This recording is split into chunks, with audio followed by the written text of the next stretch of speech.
Yeah, so I was sitting over here finding myself getting a little bit nervous, which I rarely do before academic talks.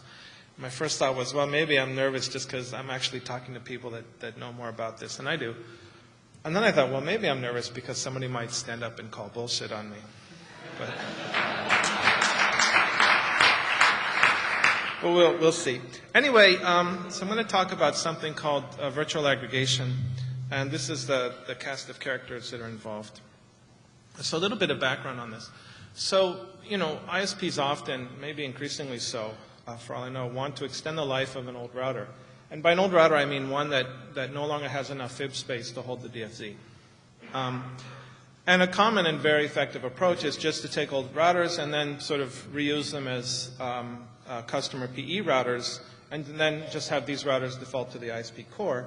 And as long as your customer doesn't demand the full DFZ in the BGP pairing, you're fine. But you know, this takes you so far, and maybe for a lot of ISPs that's far enough. But a lot of ISPs want to shrink the FIB even in routers that don't just serve as PEs to customer networks. So there's additional things that you can do, and one is, you know, you can just filter out more specific routes, and normally this is fine, and probably sometimes it leads to unreachability, but people do it. And another, if you're a lower tier ISP, you know, you can just start defaulting to your transit ISPs. So, you know, one thing that you can do, and people do is just to use a 0/0. Default that to your transit ISPs, load balance between them, and just filter out most of the routes that you receive from them so that you don't have to put them in your routers. And, you know, this is what it is. It leads to often non-optimal routes. It can really increase the amount of configuration you have to do. And of course, it's limited to ISPs that have somebody to default to, so the transits themselves can't do this. But, you know, if this means not having to buy a bunch of new hardware, it might be worth doing, and people do it. So, and then I'm aware of some cases where people do some rather sophisticated things to mitigate the non-optimal routes that come from just sort of blindly defaulting to your transits. And one thing in particular, there's something that I saw a couple years ago that Swisscom does, which is that they just define a bunch of what they call semi-defaults. So these are still defaults, still, you know, large aggregates, but they sort of pick them in such a way that most of the packets that would go to that default are in fact going to the best transit provider that they would normally. It's again what it is. It's still extra configuration, but if you're up to that, I guess that's okay. And in the end, you know, I think it boils down to sort of a trade-off between your RIB or FIB size and the sort of AS path quality that you end up with. And for instance, the Swisscom reports that they get very good paths for most of their traffic, and they get about a 50% RIB-FIB reduction out of this exercise. So this is sort of a snapshot of what happens in practice. And what I'm going to talk about today is something that I think extends this. It's called virtual aggregation, and it's something that is being pushed in IETF these days. It's a working group item in the GROW working group. And I think the sort of principal people pushing this are myself and Xiaohu Zhu from Huawei. But you can see the list of other people that are involved and the organizations that they're in, as well as here a list of the drafts that are currently active, most of which will become 01 drafts in about a week. The main one is this first one that I have listed. I should use this. This one here, it's draft IETF GROW VA00. And this gives most of the information, and these other drafts are sort of ancillary drafts that talk about specific tunneling approaches and so on. So, yeah, so let me get into this. So virtual aggregation, fundamentally, it's a way to control the FIB size in routers. It can give you really very tight control over how big the FIB is in any given router. And it applies to the global routing table. It's not going to help you with your VPN routing tables, but it will help you control the DFZ routing tables. And also it does not shrink your fib. Actually, one of the key reasons why this thing works as easily as it does is that it lets BGP run normally. It lets the ribs populate normally, but it shrinks what goes into the fib in a way that I'll describe pretty soon. It doesn't require any coordination between ISPs. A single ISP can decide to do this and get the benefits out of it without having to look like they're doing anything different at all with respect to their neighbor ISPs. And when I say works with legacy routers, what I mean by this is it works with some number of your routers being legacy routers and not upgrading to do virtual aggregation, and other of your routers being routers upgraded to do virtual aggregation. But to the extent you have legacy routers, they have to operate with the rib and the fib that they operate with today. Okay, so I mean, I say important today. It's actually an open question for me because, I mean, I know a lot of ISPs do things to extend the life of old routers, but I don't really know to what extent they would need something that's a little bit more general and a little bit more clean like virtual aggregation in order to do this. But what I do think is a bit scary is that, you know, given the exhaustion of IPv4 and the possibility that that's going to erode the quality of aggregation that's out there, and, you know, the uptake maybe someday of IPv6, fib size could become a more critical issue in the not-too-distant future, and you could indeed have fairly large ISPs that are finding themselves coming up fib-challenged, who might rather do something like this than upgrade all of their hardware. Okay, and so in my mind, VA is, if not important today, it's maybe kind of an insurance policy that if we do run into substantially larger routing tables in the near future, this might be something that eases some of the pressure that's on the installed hardware base. So I guess like everything, virtual aggregation is not perfect. Perhaps one of the main problems is that it requires some amount of configuration of its own. Whether this is worse than the tricks people do today perhaps remains to be seen. And the second is that it really, in the end, it entails a trade-off between how big your fibs are, or you know, how much fib reduction you get, and your traffic load. Ultimately, what you'll see virtual aggregation does is it slightly reroutes packets to another router that has the routing information that's needed to tunnel the packet to its appropriate exit point. And so some number of packets will take an extra hop in your network, which means you'll have extra load. In studies we've done, this trade-off is quite good. We could get, for instance, at least a 10 times reduction in every router in a fairly large ISP with virtually no increase in load or latency. But you know, this was an academic study, and it was a bit sophisticated in nature, and it's likely that people would do much simpler things in practice. So while these numbers seem fine, it's hard to know in practice if that's what we'll see. I mean, this is something that we hope to experiment with, and is partly why I'm talking to you guys today. So yeah, hopefully this timing is, the timing of this talk is good. It's fairly early in the process in IETF. I mean, it's been kicking around for more than a year now, but it's really only now at the point where it's an actual working group item, and there's still plenty of time to change the direction of things a little bit, or to add some experimentation or whatever. So primarily I'm here to get feedback from you guys as to whether this thing is, first of all, interesting or not, and if so, you know, maybe work out some of the details. And, you know, as a sales pitch, I'd be delighted if you thought this was cool and wanted to encourage your vendor to do it, but that's another matter. Okay, so let me talk a little bit about the technology itself. Is there a question, or? You thought I was done? It seemed like you were about to open to questions, but. I see, because I was asking for them. Funny you would come to that conclusion. We'll get there. So anyway, let me just give you the basic technology idea. You define in this something called virtual prefixes. So these are prefixes that are not physically aggregatable given today's topology. So you can think of these as /6s or /7s, or even in many cases just as simply as /0. And then within an ISP, you'll assign different routers to be responsible for different ones of these virtual prefixes. Ideally, it's done in such a way that in every POP, there's a router that covers every virtual prefix, but that's not always possible.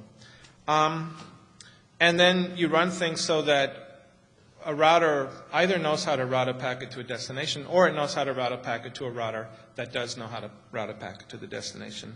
And all of this is done through the magic of tunneling, which there's a million ways to do in the internet these days.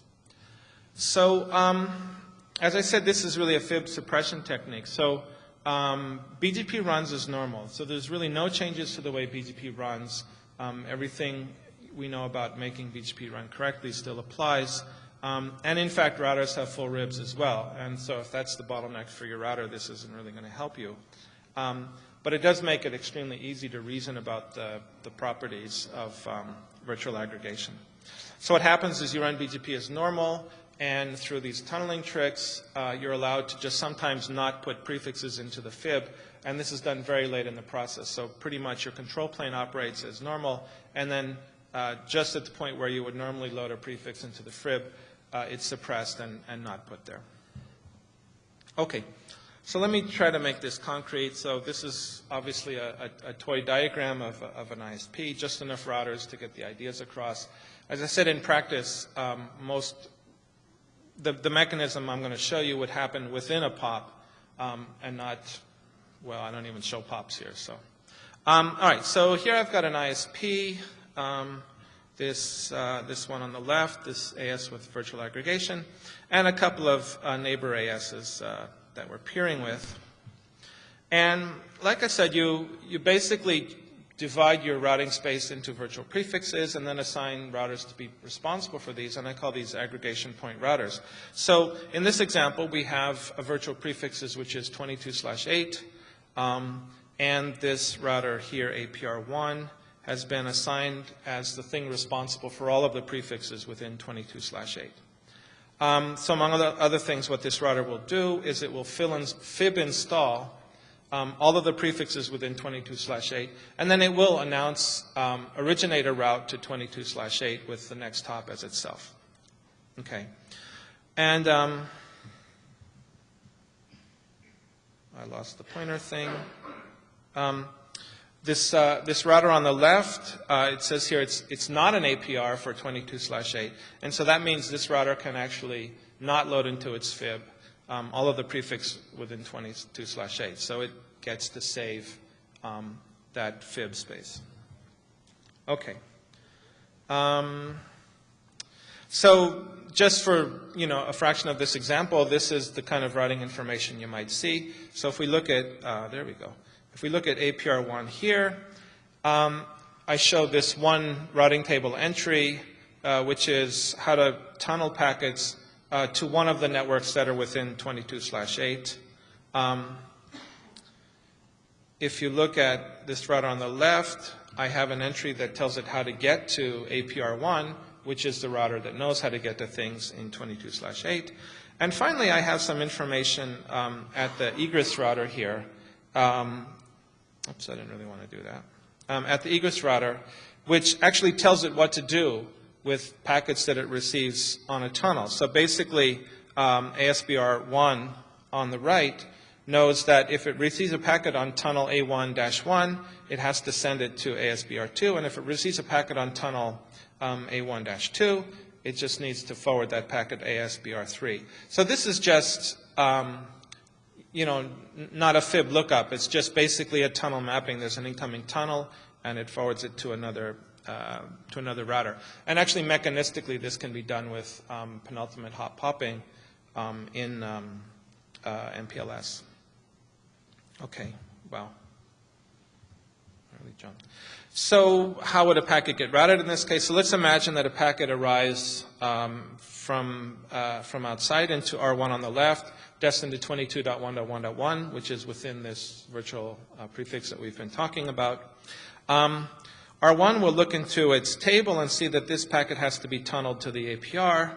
And so it sticks that packet on a tunnel, which goes to R2, which is detunneled at APR1, which then looks at the destination address. And if you're wondering, the purpose of this tunnel is actually just to deal with legacy routers. but it does turn out to be necessary. So APR1 looks into its routing table, sees that for this particular prefix, it has to tunnel the packet effectively. Well, it sees that the next hop is ASBR2 over here, the external peer, and to get it there, it needs to tunnel the packet on this particular tunnel A1-1. The packet is tunneled to ASBR1, who detunnels it, and then looks in this table and says, well, anything arriving over tunnel A1-1 has to be sent to ASBR2, and so it sends the packet as it should. So you can see from this example, the only router in the whole path that actually needed to know how to route that packet was APR1. Everything else, well, the Ingress router, of course, got it to APR1, but everything else basically just forwarded a tunneled packet based on the tunnel itself. Okay, so that's the basic mechanism. It works with MPLS pretty much as it is today, just using mechanisms that are used for VPNs. But, you know, especially given all the stuff that's going on in soft wires, it can be used with IP tunnels, GRE tunnels, and so on. So one thing to point out here, and this is intentional, is that packet actually took sort of a longer path than it had to. I mean, you look at this, and if at least you're counting routers, you might think it should go through the APR2 on the bottom rather than the longer path on top. So in practice, you know, you might see a 1 or 2 hop penalty, typically within the POP, but it could potentially be between POPs as well, for tunneled packets like this.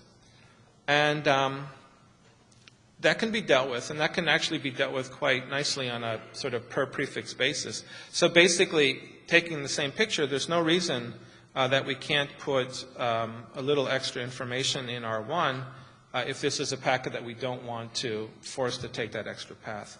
So this is something that we call popular prefixes, and I show here with R1 that we've added another entry, which is in fact the actual entry for this prefix 22.1.1/24. And in any event, the RIB knows that this has to go as a next hop to ASBR2, and so it's just a local matter whether this ought to be installed into the FIB or not. And that could be done on a policy reason or because, you know, there's a lot of traffic to this destination, and so you want to take it shortest path internally or whatever. But in any event, this information has been loaded into the FIB in this example, and then packets can be tunneled to ASBR directly from the Ingress router and then forwarded to the destination. Okay, so that's the mechanism. And again, we've standardized this for MPLS using LDP and just normal VPN operation, IP and IP, and GRE in different specs. Okay, so that's the mechanism, and you know, partway into this work, Robert Restrick from Cisco got involved because he saw a particular deployment style that he thought would be quite beneficial, and so I think he's right. I think this would probably be a typical way that this would be deployed, especially early on. So I wanted to talk about it a bit, yeah. Okay, so. This is a kind of typical POP structure, and probably most of you with ISPs are running POPs that look more or less like this. So you have your PE equipment, your customer PEs mostly, or PEs attached to peers or providers for that matter. So these are your externally facing routers. Internally, you've got some P routers that are simply running as a core for you. And then you've probably got some route reflectors that interface with this core and all BGP peer with each other. Okay. So with a structure like this, you can already do a fair amount of FIB reduction in 2 kinds of your routers. So your customer-facing PEs, like I said before, you can do FIB and RIB reduction just by defaulting them to the to the core and just not giving your customers the full DFZ. So again, this is done today quite frequently, and it's quite effective. On the other side of things, of course, your core doesn't need the full DFZ either, because your route reflectors can simply peer over the core and use tunnels to get packets across the core. So you can get a lot of FIB reduction there. And it's really the routers in between, or the routers that face to peers or providers, where you can't do this as easily. So Robert's idea is the following, is that you simply use your route reflectors as the APRs. And I guess I mentioned this in a way because when we did this as research, we sort of could do this with every router in the network, but Robert looked at that and said that's kind of silly.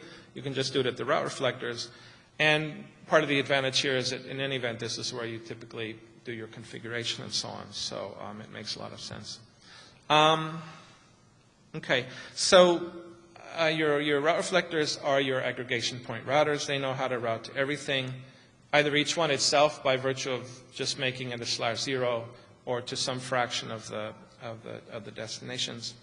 And then at your provider equipment, whether it's attaching to a customer or a peer or provider, it doesn't matter. You can do this in any of them.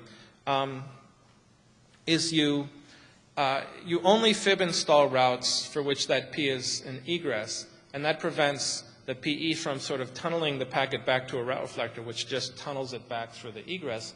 So you save on some potential extra load and latency there, and that can be done automatically. That doesn't require new configuration.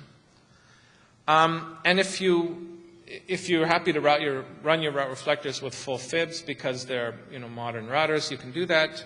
And in that case, really all the packets in your network will be shortest path with what I just showed you. And so you don't need to deal with this notion of popular prefixes at all. If you want to do FIB suppression in your route reflectors, then you'll have a case where it would be beneficial for your PE equipment to know the shortest path for your high volume routes. And so then you have to look into configuration of these popular prefixes. And we're looking at ways to do that in the GROW working group, but that's very, very early work at this point. All right, so I've given you, I guess, the mechanism and sort of the deployment strategy. And I guess from your point of view as a network operator, this is sort of what you have to do. First of all, you have to look at your network and figure out where you want to do FIB reduction, where you want to extend the life of older routers. Based on this, you design what your deployment's going to look like. And again, it may very well look like what I just told you, but you decide what your VPs are going to be. And it might be simply a single /0 if you can keep the full FIB in all of your route reflectors, or it might be /6s or /7s or something like that. You configure your routers as APRs. You configure what's called a VP list in all the routers, and this is just some static information that tells them what the VPs are so that they know what they can and cannot FIB suppress. And if you're not doing FIB reduction in the route reflectors, you're kind of done. And if you are, then you need to figure out which prefixes you really want to take shortest path and configure your PEs with that information. And that's sort of the nasty part of all of this. And again, we're looking at how to automate this. Yeah, okay, so basically done. So to summarize, this is new work in IETF GROW. It's early in the process, so I think there's a lot of scope for influencing this. And if this sounds useful to you, please let me know or participate or whatever is appropriate. Oh my gosh. I think we're out of time. I go now. Hi, my name is Patrick Gilmore. I'm from Akamai Technologies. This is not meant as a detriment or anything, but it seems very, very complex. Yeah. And I was wondering, we were actually having a little discussion. One of the things that we've always asked that seems a lot simpler is if you just take prefixes out of the FIB that are covered by a shorter prefix that has the same next hop. And we can't seem to figure out how much that will actually save. Some people say 5%, some people say 30%.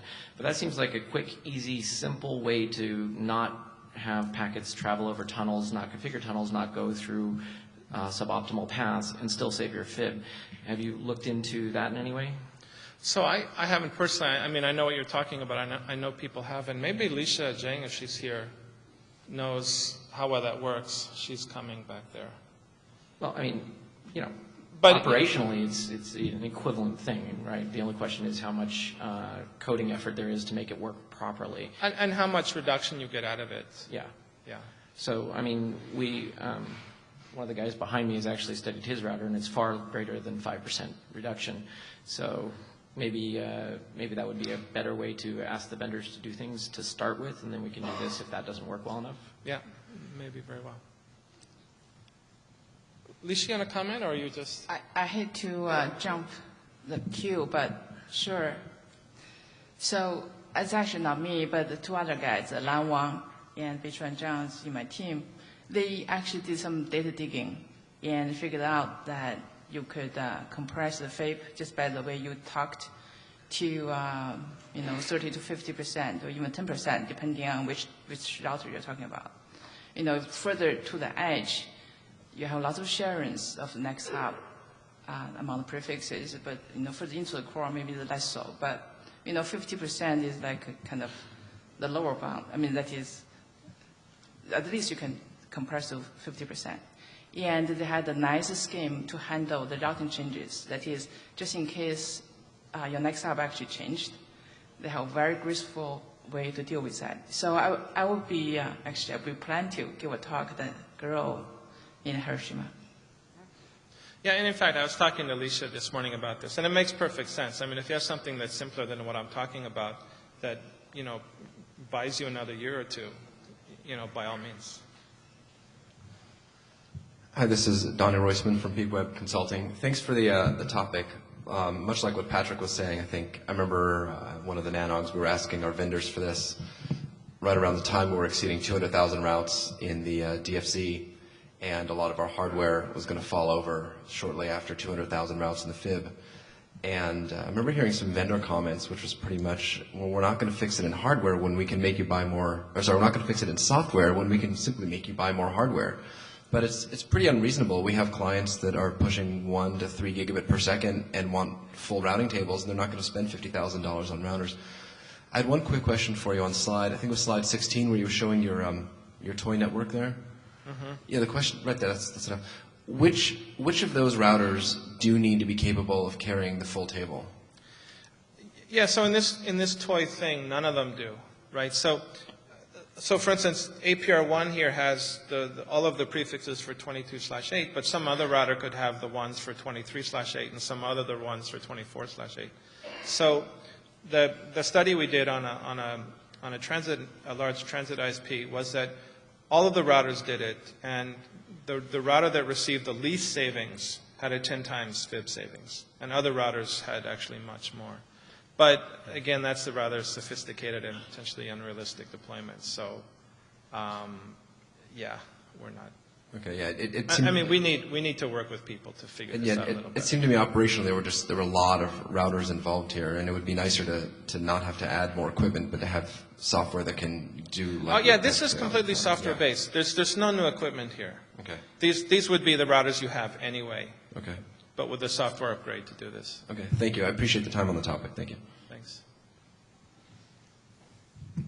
So in the case where, Owen DeLong, Hurricane Electric, and also ERNAC, in the case where you already have all of these different routers everywhere, and you have 10 routers in a POP, that might make sense. But looking at this from the perspective of an ISP that usually has about 2 routers in a POP and still manages to run a fairly large backbone, this to me looks like just a more expensive way to distribute your CAM load across routers that don't have enough CAM and have multiple routers pretending to be one router rather than having enough CAM on the line cards. Yeah, there's an element of that. Hi, Richard Steenberg at NLayer. So I can provide a little bit of operational experience here. How many people remember the Foundry big iron boxes, the old iron core that had like a CAM of 8K back when the routing table was a little bit bigger than 8K? And they're the only vendor that I'm aware of, major vendor, that solved this with software aggregation. They had 2 mechanisms. One where you just had a default route, it would just aggregate it down to 1 route. Sure. And 2 where it's still, if you had a default route, it would break it up into like /12s or something, so it would like fill up like 4K worth of FIB. And that was surprisingly effective at aggregating.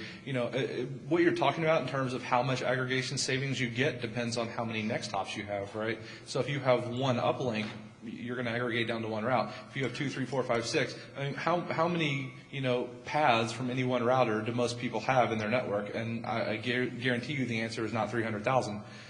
So you really there's a huge potential there, and I think it would really work out well for vendors to start looking at that as an alternative to this, because what this reminds me of, I knew someone who once built a ring of 3550s where it had a default to the next one, and he fed it with partial routes from like a zebra router, so if it didn't happen to one, it'd go to the next, and that to this day wins my award for most ghetto routing.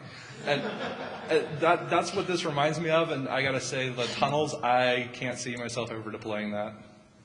Yeah, okay. Igor Gushinsky, Yahoo. I'd like to echo Richard. Yes, you can save on FIB size. Yes, it's probably cheaper to just buy bigger routers because you're also giving up a lot of slot density in order to interconnect all of those in order to actually carry the bandwidth. So you may not be winning much. Doing some sort of FIB compression seems like the much better route to go.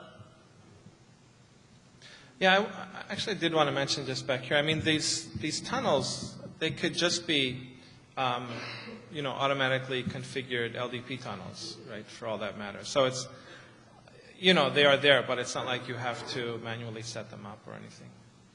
Yeah. Anton Capella, Voxel.net. I think we spoke earlier this year, Paul, about BGP stuff. It's good to see you working on this domain as well. I'm curious if you considered or had any chance to work on answering the question or questions of what could this mean for auto TE, QoS kind of stuff internally when in particular label imposition or label swap requires examining EXP and copying it to perhaps a new label or features that we don't have today. Has that been part of perhaps the investigation into practicality? I have to confess I don't understand your question. Okay. Well, so if we're going to be redirecting packets between various routers and kind of what I see as a confederation of participants in virtual aggregation, yeah. It means something for the link loading, certainly. And if I want to reserve some amount of traffic, but no more than some % of the whole link yeah. for class, it would seem to have to somehow transport that in a new way to not overbook things inadvertently. Yeah. So that's sort of the danger of describing this thing the way I do. It looks like you're moving a bunch of traffic somewhere. I mean, I think in practice, when you do this, there's very, very little traffic that actually takes the extra hop, either because you've configured it more or less in the way that I described, or because you exploit popular prefixes to the extent that, the vast majority of your packet is actually taking the shortest path anyway. So, if that's the case, then it doesn't really change your traffic engineering much because your packets are actually following the normal path anyway. And as a follow-up to that, does the popular prefix idea have a better, fuller description in your papers or anything I can read about? I'm curious about how that would work. Yeah. So there's the drafts and... okay. It's described there? And there's an academic paper by this guy Balani and myself, and you can just Google for that. Thank you. Thank you. Okay, thanks. If there are no more questions, thank you very much.